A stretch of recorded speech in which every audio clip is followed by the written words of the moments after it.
think twice bago nyo hamunin ninyong mga anak sa ganitong klaseng UFO adventure. Tara tingnan natin ang UFO adventure dito sa Bora kasama si Tito Miel, of course, with my family. Okay na. Ay mga Tito Miel, after ng ATV, nandito naman kami sa UFO. Tama ba, UFO? Tingnan natin kung anong klaseng UFO. Think before you say yes sa inyong mga anak, mga Tito Miel, sa ganitong klaseng adventure. Baka kasi mapahiya kayo. O tara na, napayes na ako.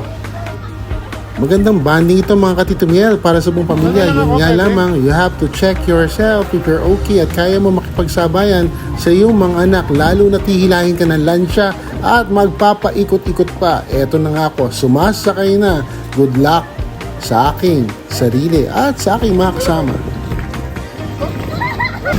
Sure kayo? Paano po sunod? Dito? Step lang yung pa, sir. Sure kayo?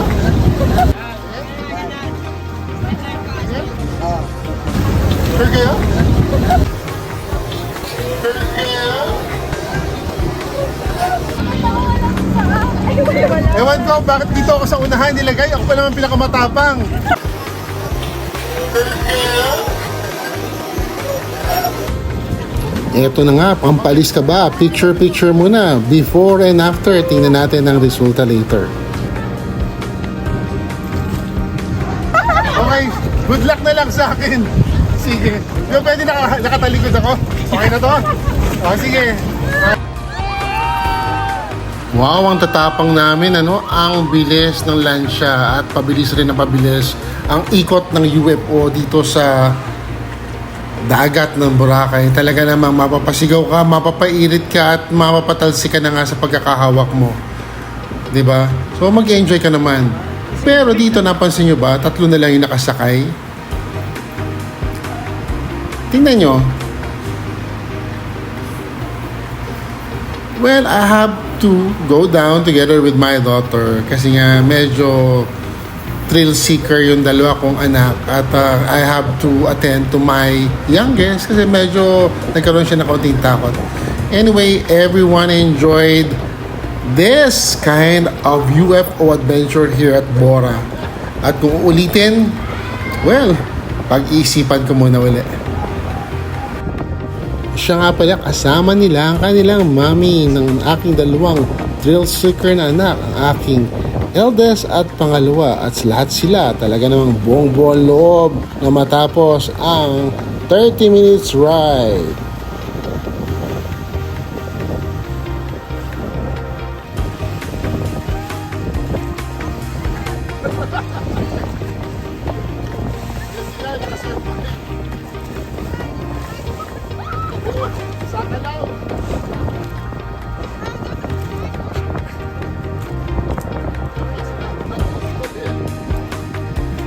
Yan po sila mga Tito Miel, matatapang sa kalam.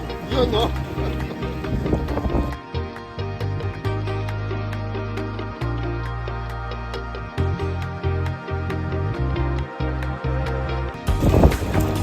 Pero hindi ka nga. Okay, salamat. Don't forget to like, share, and subscribe. And always remember, stay protected and God bless.